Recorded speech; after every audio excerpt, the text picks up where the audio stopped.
It's time once again for Evolve Sales Live. Welcome back. I'm Jonathan Fisher. Top performing B2B sales pros know that if you want to consistently get the biggest deals, you've got to be good at getting into the C-suite and selling from the top. So, what are the best methods you can deploy to get your people in front of more top-level executives?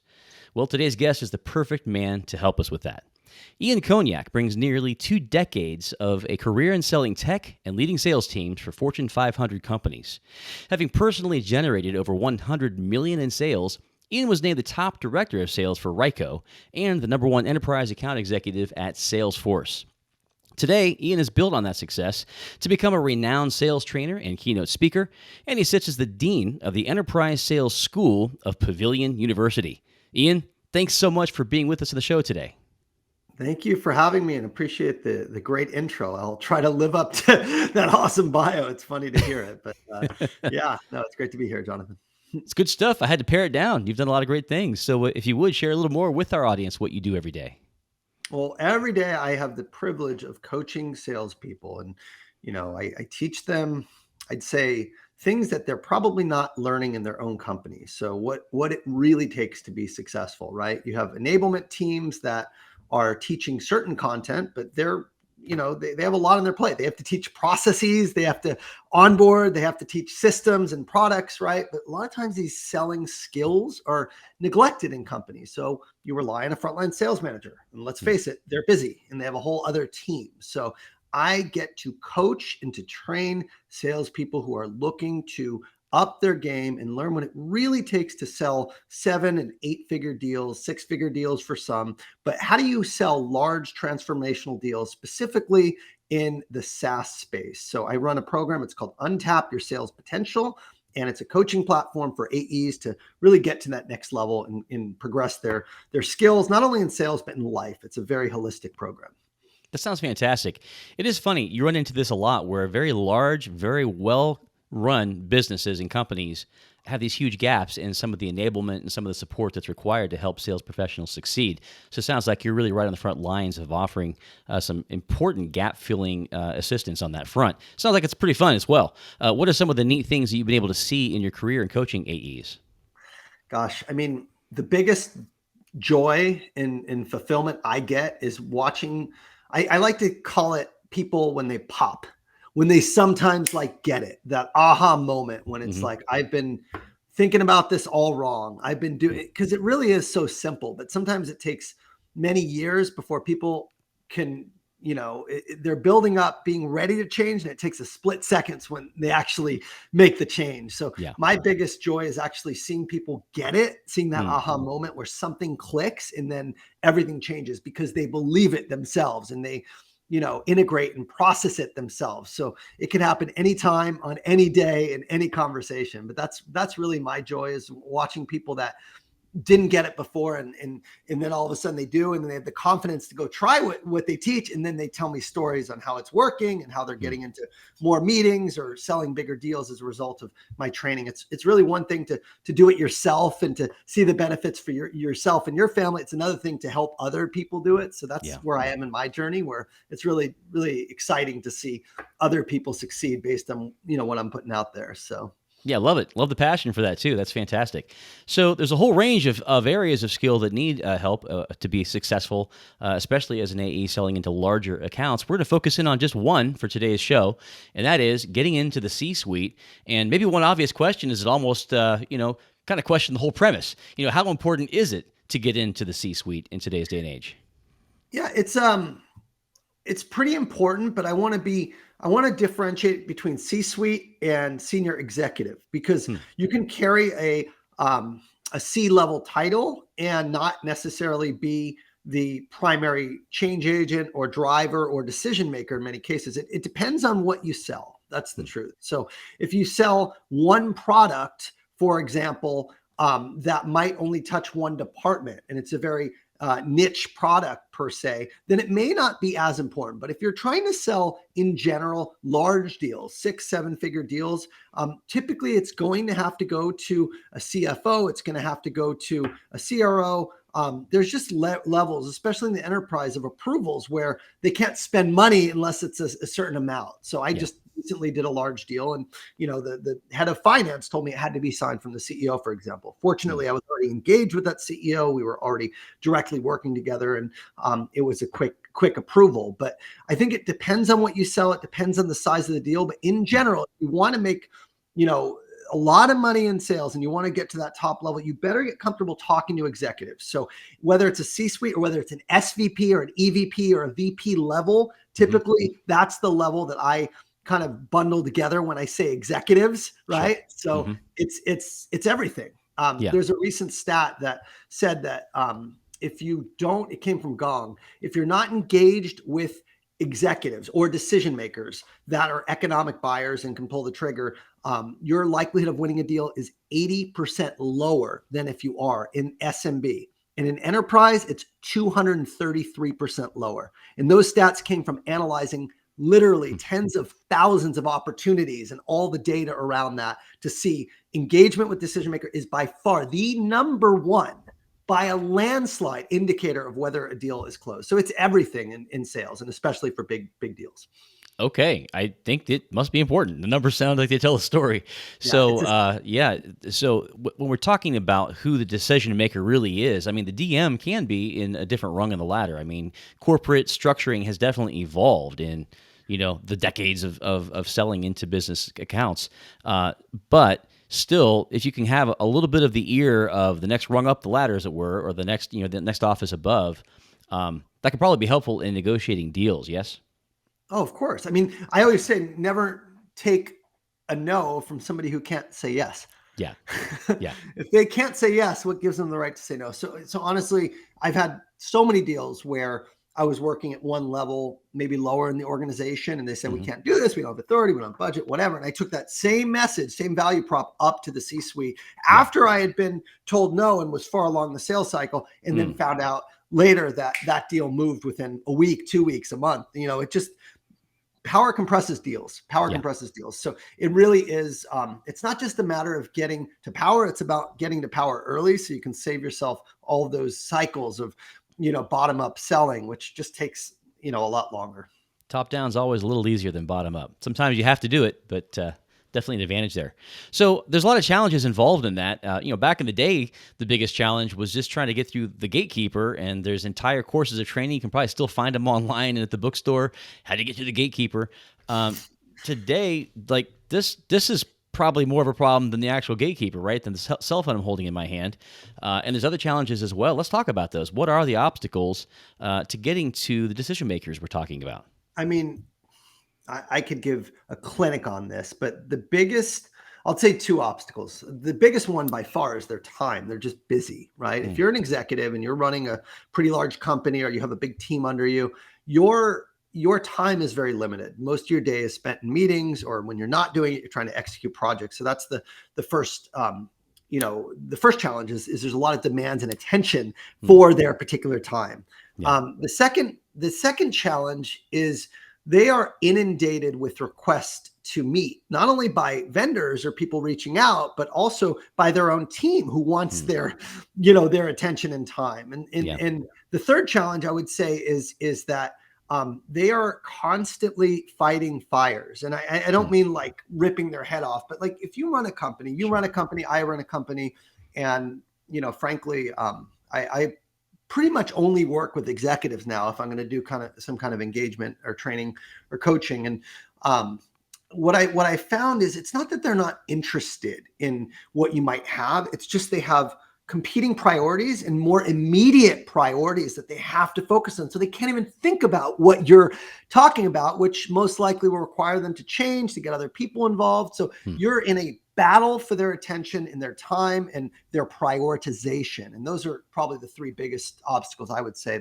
that you're going to have to deal with, is you're competing with a lot of other resources and other priorities. Well, in a sense, if they're not trying to solve a very specific problem that is probably often on the very tactical level every day, they're also constantly being sold, aren't they? Because even internally, everyone wants to sell their idea, get this to be done, convinced that this should go a certain way. And so are their walls a little higher on that front as well? I think it's more, yes, it is. And when I say walls, I think like tunnel vision. So if you're an executive, you probably execute well. That's how you got to be an executive. That's how you got to the C-suite, is your laser focus. Like less is more. It's the 80-20 rule. 80% of results is from 20% of activities. So it's not that they're so much like closed off to other ideas or meetings or whatever. It's just they're not trying to deviate from the strategy and from the plan that actually is right now in place. And I see that all the time. They might have a 1-year plan they're working on, a 3-year plan or a 5-year plan. And if you offer something that might be perceived as disruptive to the plan or changing the strategy that they're already in the middle of executing with a competitor or with their internal team, that just can be perceived as like, I'm already doing something else that is in the same line of thinking, but not with you. And so you're also competing with that, is like, and it is prioritization in that sense. They're prioritizing the plan that they put in place versus constantly changing plans and moving around. So I think the walls are not up from like a defensive standpoint, but more from like a execution standpoint. They don't want to deviate from the plans that they're already in the middle of executing to go start something else that may not be as important. So there's just so many obstacles and so many challenges in selling to executives that you're up against. Yeah, and that sounds like a very different animal from your classic sales resistance that you'll find in the B2C space, for example, where people are just, kind of tired of hearing it, don't want to make a decision or what have you. This is a very different animal. This sounds like they're allocating their resources, right? Their mental and emotional resources as well as their time resources, and so you better have a darn good reason. Are there other challenges you might mention before we swing into the solutions to those challenges? I mean, again, it's like my program is a year membership for a reason, because there is so much to learn. It's not like just a snap year? your finger and do this. I mean, the biggest thing I would say is just consensus building, right? There's another one. So even if you get the executive on board, you get their time, they agree, then they have to go and sell this internally. Then they have to get their stakeholders on board. Then they have to get other departments who are impacted. I was reading the Challenger customer, and I think it was like at least 6 other decision makers or stakeholders for any large company over 1,000 employees. And again, that's where I tend to focus. That's where I sold for 9 all the years same stat. Salesforce. And there's just a lot of cooks in the kitchen. And so you're also competing with politics, and you're competing with, egos. And again, there's a reason that the top earners in enterprise sales are making high 6, low 7 figures, because it is such a difficult, challenging, and really thoughtful job that you have to do to quarterback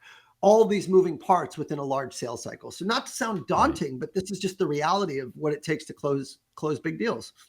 But to understand the challenge if you're going to overcome it. So there's a lot there, and it sounds like it does require a lot of skills. So let's reflect on the fact that we started the conversation. The title of our show is about getting SDRs into this position.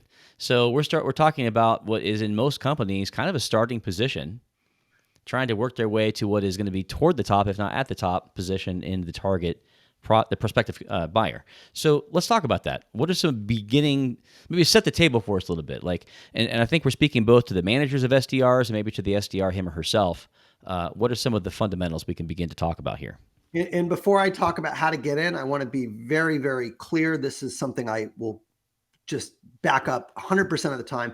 The best AEs prospect to the C-suite. It's not the job of SDRs. SDRs are responsible for prospecting, but it's not only the SDR's job. If you're an AE and you're running, a large company, and you expect your SDR to just lock in and bring you into meetings, I'm sorry, but you're going to be out of a job very, very quickly. So AEs, all of them, and I coach the elite, highest level performers, all of them have had to master prospecting and still prospect. Now, the best ones coach their SDRs and work in conjunction, in collaboration tightly with their SDRs, where they can divide and conquer and have the SDRs working some accounts where they're focused on others, or maybe they're multi-levels within the accounts. So just want to throw that out there, that what I'm going to say is for AEs and SDRs. Now, how do you get into the C-suite? There's a lot of strategies out there, but I think the biggest one that I would say is you need to be relevant with your message. You need to be personalized with your messaging, and you need to be specific with how you can help. Okay. And if we think about when you do outreach, is this specific to them? Is this relevant to them? And is this personalized to them? In order for you to send a message that can check those 3 boxes, you're going to have to do some research in advance around not only the person that you're reaching out to, but also the company that you're reaching out to. And the research is really where a lot of people get. And I know you're going to ask about this in a minute, but that's where a lot of people get it wrong. A lot of the leadership in SDRs and a lot of the business development, I'd say KPIs in which SDRs are measured revolve around volume. And when you're selling to the C-suite, it's not a volume game. It's a quality game. The quality of your message will determine the caliber of your conversation. And so you want to have a high quality message that actually ideally teaches something new to them that they don't already know about their business through the research that you've done, right? So fundamentally, doing research is not just like, I looked at your website for a minute. It might be, here are your top priorities. I noticed you're focused on X, Y, and Z. Here are some of the challenges of executing that in a year. Here's how we can help. And here's another customer that we've worked with that's similar. So it's not only knowing what they're focused on and saying, oh, we can help with that. It's specifically coming up with a point of view on how you can help, linking it back to the research, and then referencing a proof point or social proof of how you've done it before. And to organize that kind of message is, frankly, it takes a lot of time. And if you're working on a,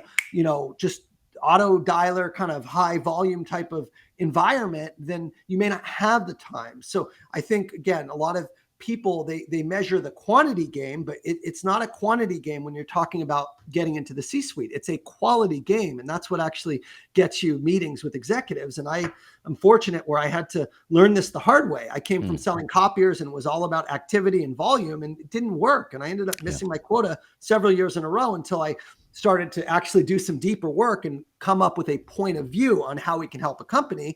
And that led to me becoming the #1 account executive at Salesforce in the enterprise space. So, sometimes we just are a creature of habit. We think sales is all volume and all activity, but that's a major mistake that a lot of people make. And that's not what it takes. Otherwise, you're just going to sound like everyone else, and you're going to just go to their delete inbox and they're never going to pick up. Yeah, for sure. Well, why don't we do this as don'ts and do's then moving forward? So there's a don't and a do. We don't want to just measure KPIs the old school way in terms of volume. We need to measure quality. I'd love to unpack that further. That probably means that we need to have a wider range of activities that we're even looking at to start with. We still need to monitor, maybe not monitor isn't even the right word, but we still need to be managing and ensuring that there's enough activity in volume happening. I'm sure you would agree.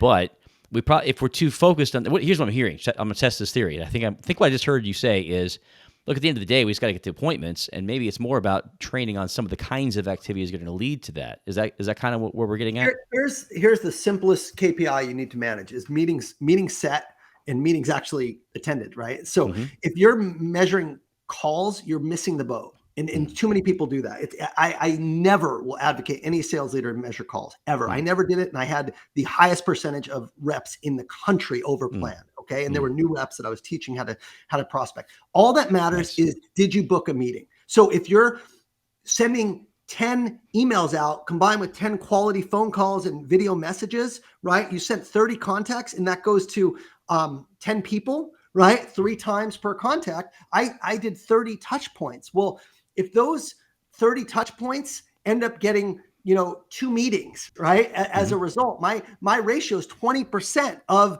my outreach for the 10 people I got meetings with. Whereas otherwise in old school, I'm doing 100 calls and unpersonalized, and I might get 1%. So it isn't about the volume. It's about how many meetings did you set? We want people to innovate in terms of how they're thinking how they're planning. We want to give people autonomy to decide what channel works for them. So some people might be better on the phone. Some people might be better with copywriting and writing emails. Some people like me prefer video, and they can be personal and just come on and, share how they can help. So the reality is there's no one way. And when people put people in a box and say, you have to do it this way, make this many dials, and that's it, and that's how you're measured, you're crushing someone's ability to be creative and to learn and to, find. So that's, again, on the do not list. And on the do list is, you heard a couple things: use multiple channels, be creative, stand out to get in. So I think that the KPI that matters most is booking meetings and sourcing opportunities, period. You have a set amount that you have to book, And then you have a set amount that actually have to convert into sales. So,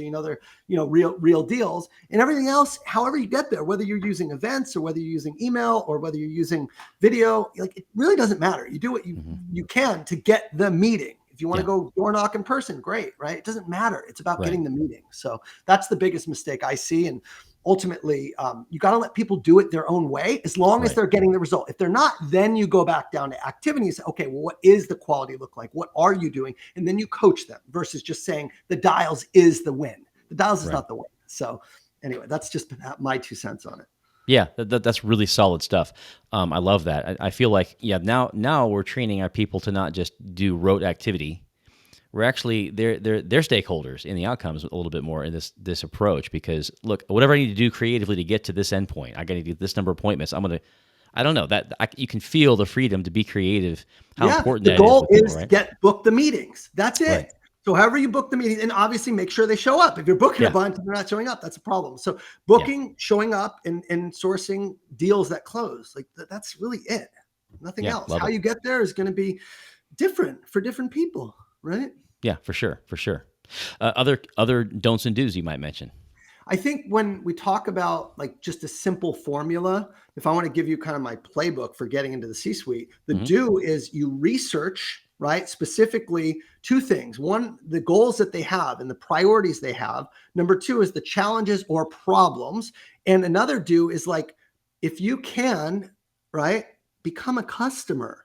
So when I sold at Salesforce, I became a customer wherever possible. What didn't mean that I necessarily bought everything from them per se. Like Jacuzzi was my one of my accounts when I was in Salesforce, and I went in and I went to their dealers, and I saw their dealers were actually using multiple brands, and they didn't actually push me to Jacuzzi. They pushed me to another brand, and I said, I'm curious, why this brand over Jacuzzi? And they started bad mouthing that brand, and it was something. And then I said, well, what tools? Show me. Do you have any digital tools? And I found out this other company had some tools that made it easy to showcase the product. And so I took that information and kind of did that field research and surfaced it up to the CIO. And that was a very, led to a pretty big deal in terms of how they enabled dealers to be more effective in selling the product. So a lot of times you're teaching them something they don't know, because the executives are not always aware of what's happening at the ground level. So if you could become a customer and really go through that customer experience, then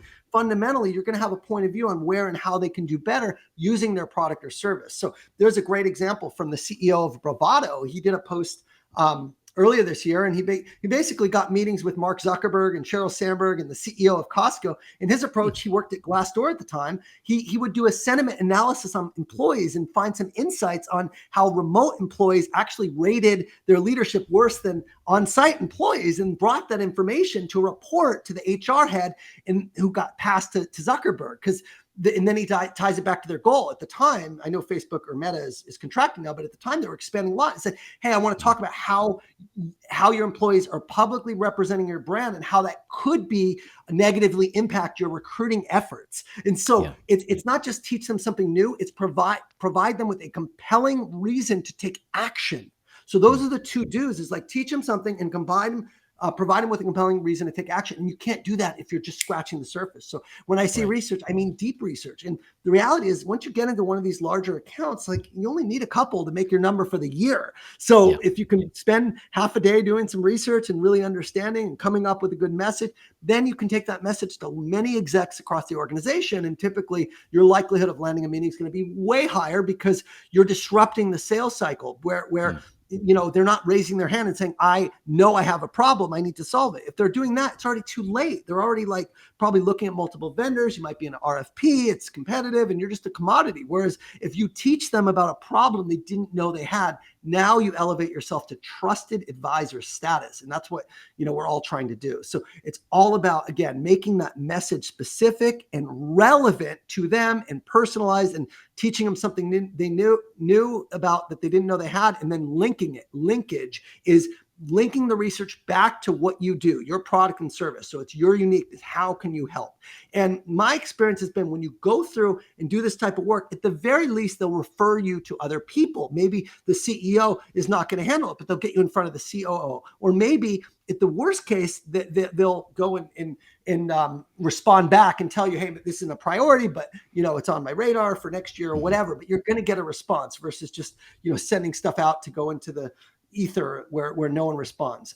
The other do for sure is multiple channels. So on average, it takes between 8 and 12 touch points, outreach attempts before you can book a meeting. And it's probably even more with execs. I don't know the exact, I haven't seen a study that breaks it down just for executives, but in prospecting, 8 to 12. Well, most people stop between 1 and 3 touch points. So It's not a matter of like, is the message right or wrong? I mean, you could have the best message, but if you don't follow up on it, and if you don't actually go and stay in touch with the person, they're just going to miss it. So that's so important, is to continue, a follow-up series across channels. So I typically will do an email, I'll do another follow-up with an email, but when I follow up, I don't just say, hey, bumping this up. That's a big mistake. Bumping this up. No, don't do that. Say, not sure if you got my last email, but just in case, I wanted to elaborate a little more on what I said. And then you can give them a little more specific. So you're teaching, you're nurturing, you're helping them. Then you take it to phone.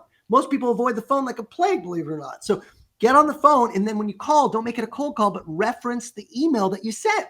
Hey, did you get my email? Here's what I talked about. Oh, you haven't read it? Okay, well, real quick, 3 things. So now it's personal. It's not a cold call. They don't pick up the phone, go to LinkedIn and send them a video on the 4th touch. So it's like, you got to use different channels, but less is more. Fewer people, but more touch points to those people. Whereas most people, they touch people 1 to 3 times and they're trying to cast this huge net, but that's just not the right way to do it. You're better off doing more context to fewer people at the executive level. So those are some of the things I've seen, having coached hundreds of people and having done this myself for many, many years, that work really, really well.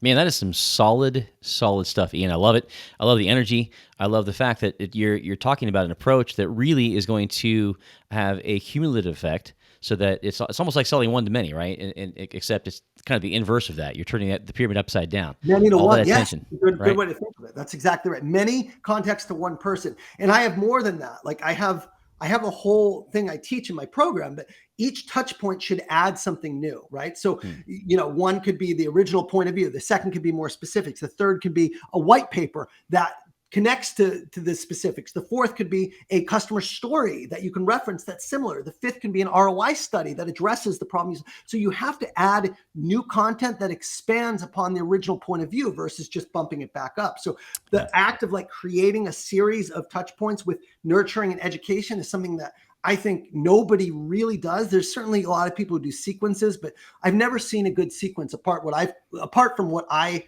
shouldn't say that. That's not fair. I haven't seen enough sequences, but I will say most of what I have seen has been, it hasn't followed a logical order. It's just like touch and base, this, and it's like disconnected, where a true nurturing sequence is building upon the original email and expanding around that original point of view, where it has a logical order of educating and nurturing to the point where now they're really warmed up after they've heard from you 4 or 5 times versus annoyed. So that's something, again, I do with my coaching clients to help them build out these sequences that expand around the original touch point. So a lot of bad things happening and not that many good things, but the ones who are doing the good things are getting CEO meetings, who are selling 7 or 8 figure deals, because they're really being thoughtful with every communication, not just blasting a sequence out to hundreds of people thinking that that's going to sell, because it doesn't work.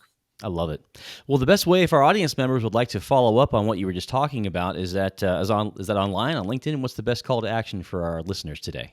Well, if you want me to help you with this in your business and apply it, I mean, there's lots of ways I can support you, but I have a coaching program. That's what I do. So the best place is untapyoursalespotential.com. Untapyoursalespotential.com. That's my coaching program.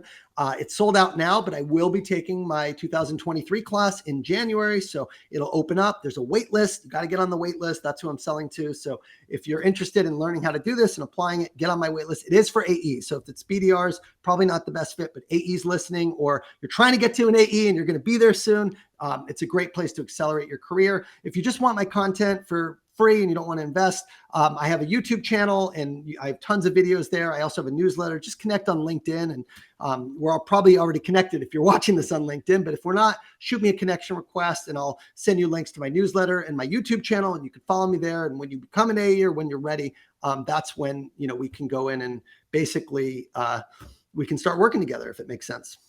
All right. Well, I love that. Well, one of the best places to find pre-vetted talent to add to your team of AEs or SDRs is at overpass.com. We are proudly powered by overpass.com here on Evolve Sales.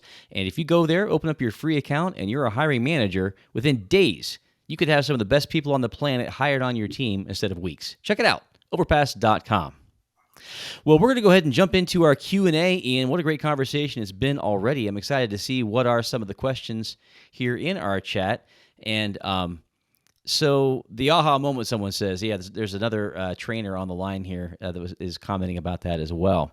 So what tactics do you recommend? Andrew is asking this question. If you're maybe, and I know what he's talking about here, frequently maybe you have found an advocate. Going back to toward the beginning of our conversation today, maybe you're not quite as high on the rung as you need to be to get that final decision made, and you can assist that departmental head in selling it up the chain. Are there tactics or tools you recommend for that? I mean, I would start by reading the Challenger Customer. The whole book is about how to enable your champion to sell internally. It's its own topic, but at its simplest level, I think you have to think of this as not me on one side and you on the other side. We are on the side together. So you're really collaborating with them and understanding what they're up against. What does their specific decision process look like? Who are the key stakeholders that they have to sell to? And what can you give them to help them tell a story internally? So a lot of times what I'll do is I'll help them, when you're talking about this, it's really, you're already in a sales cycle, you're further along and they're trying to sell it internally. So it's one thing that I would say works really well is if you take their deck and you help them put a story on their deck on why they need it. So it looks like they're doing it versus a vendor presentation. So that's something I've seen work really well is when you use their template and deck and help them position this internally. Another thing, which I think people generally try to do, but they don't always make it mandatory, is you have to assume the person that's selling on your behalf is not as good of a salesperson as you are. So that's something a lot of people will try and equip the champion with everything they need to sell internally. But the reality is there may be some politics, there may be some competing priorities. So the best way for you to determine your own destiny is to get in front of the economic buyer, getting back to my original statement. So it's like, look, innocent until proven guilty is kind of the way I look at it. Try and sell internally, but if you're not getting anywhere, let me give it a shot, right? Let's go. And so I'll ask the champion, hey, let's co-sell this together. Let's do a dry run. Let's make sure you're comfortable and let's co-present to your boss. So this way I can get their input. We can make sure that, this aligns with what's most important to them. And we can have a direct line of communication between me and them. I'll usually bring my boss at that point. So it's aligned there. But I think that's a big thing. It's not just relying on them solely to sell on your behalf, but doing everything in your power to get in front of the decision makers that are actually going to sign off. Yeah, that's a good way to keep your fingernails better trimmed, but that may not help get the deal sold, right? As you wait and hope if they won't get you in the front of the decision maker and they can't sell it on their own, then they're not a champion. Yeah, they're not. It's just an open loop, right? I love how you're coaching on taking control of the situation in a way that it should be well received if you do it right. Love that. That's right. Yeah, we're just trying to help make them successful. It's like it's not me versus you. It's us versus your approval process, your purchasing department, your CFO. Let's put a business case together. Let's make this successful. Let's help you get this because they want it. You have to assume they want it. Right. So if they're on board and they want it, it's simply a matter of helping them sell internally. You've got to be on the same side of the table. Joshua asked a great question here as well, and he asked, how important is it for an SDR to have that social credibility when they're trying to reach out C-suite? I mean, LinkedIn's where it's at. You mentioned about enrolling SDR support for AE, getting into the C-suite. Maybe talk a little bit more about that, the issue of credibility within the online space. What role does that play? What are some best practices?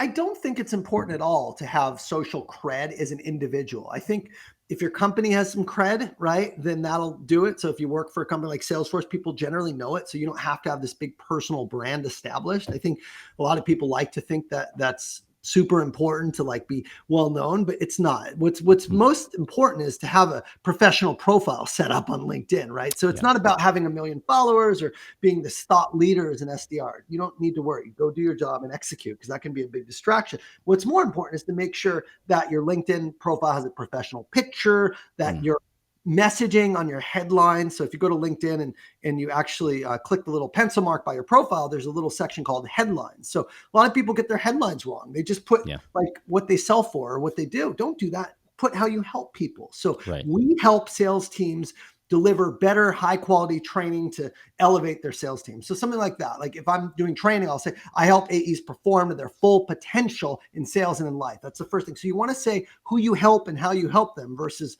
what you sell, right? So it's like people are going to glance at your profile. They're going to see you. They're not going to go digging and seeing what every article you published or who you're connected with. But I do think you need to be professional. I do think you're, ideally, you need to know about the problems you solve, and you need to have some resources on there on your page to help clients learn about you. Make it easy where they don't have to like dig in and figure out what you do by having to bounce around. Like make it really clear, get them the resources, and ultimately, again, if you look at my profile, it's a really good example. It's like I talk about who I help, how I help them, and they have links to learn more. So it's like, I think that's about the bare minimum, but you don't need to be some fancy influencer to get people. They're going to check your profile out. They're going to make sure you're legit. And that's really the extent that you need to be set up for success. Great. The professionalism is the most important key there, which sounds like maybe an enablement piece in terms of the team play.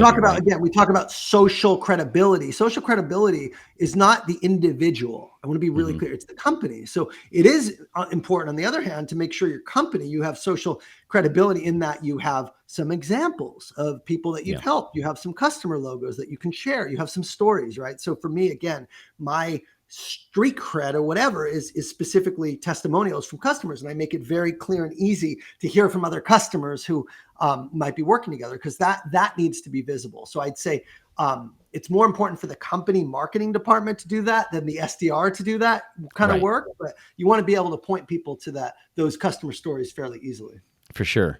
So another listener today, Jackson, is asking, can you just give some good tips for an SDR who's trying to get to C-level executives? Now, you mentioned earlier that your recommendation is that's an AE task.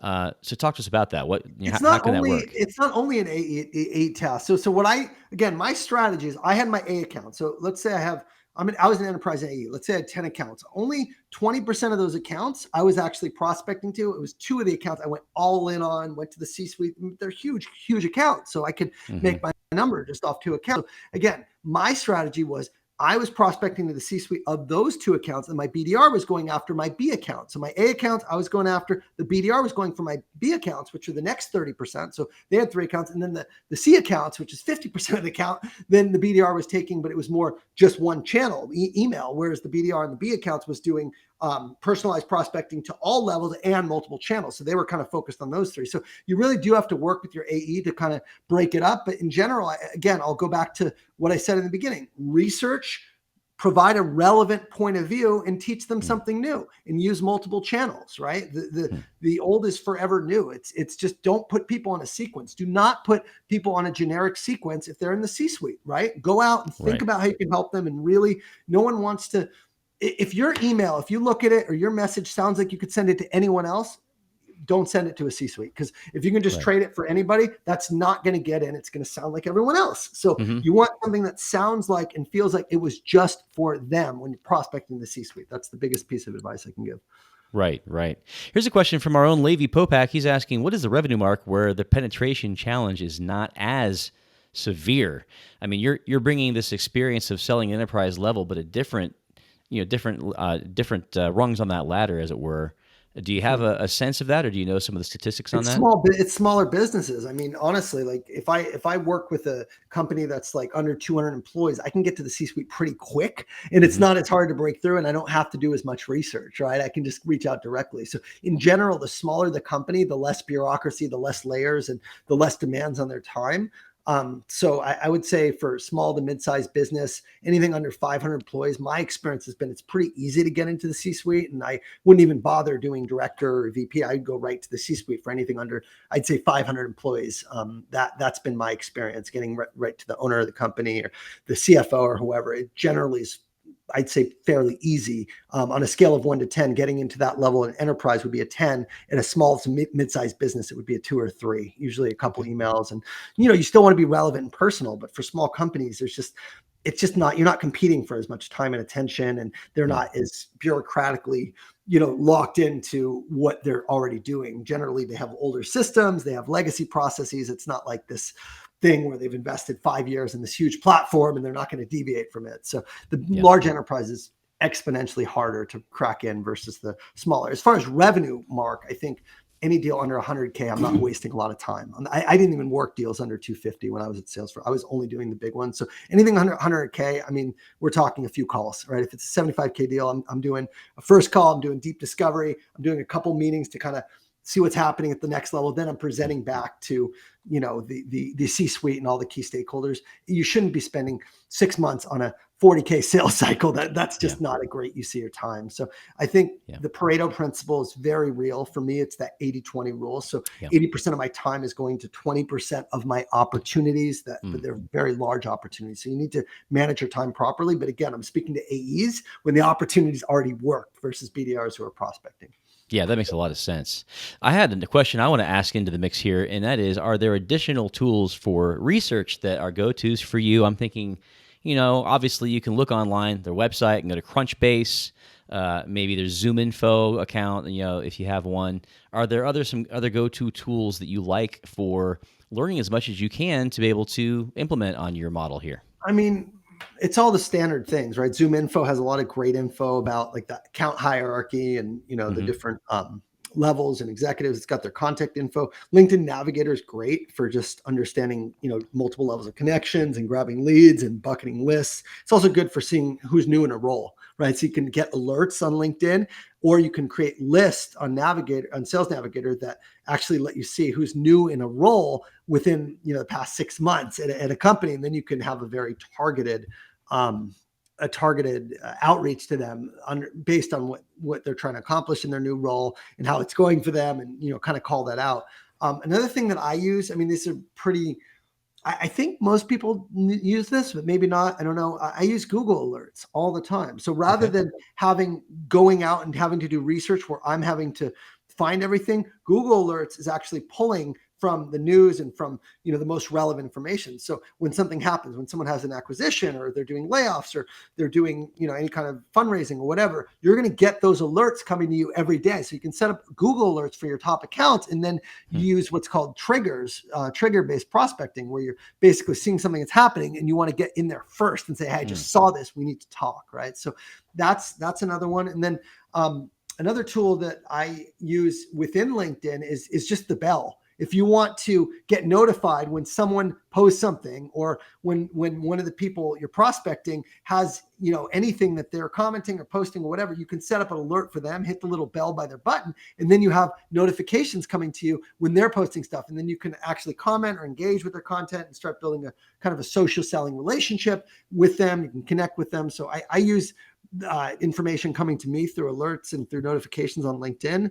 And then just straight up like Google, right? If you're Googling the name of the person in their company, typically if they're an executive, if they're the CEO or any CC person, there's going to have some public information. So a lot of times the executives will be on a podcast, or there's an interview featuring them, or there's just, something, maybe they spoke at a conference, and that stuff is fairly common with the C-suite. So I'll just go to the all, and then I'll go to the videos, and then I'll go to the news, and I'll go through each of the tabs in Google to see where can I find stuff. And then you have to actually watch the video. And when you watch the video or listen, you pull out things they're saying that you actually can help with. So that's the kind of I guess tooling that I would use in addition to the standard ones. I love it. Well, Ian, it's been chock full of value for our audience today. I'm so thrilled that you've been on the show with us. I'm going to have you back down the road, so just get ready. You'll hear from us. And I want to thank you again for being with us today. My pleasure. Great to be here. And thanks everyone for joining. Yes, and my thanks once again, as always, to our audience that have been making the show such a success. Hey, come again next time. Invite a friend. We're going to be here next Friday, same time, same station, talking with an expert on how to get the most out of LinkedIn in 2023. So more great info you can use every day to grow your organization, your revenues, and improve your life. Thanks for being here. We'll see you next time. Take care, everybody.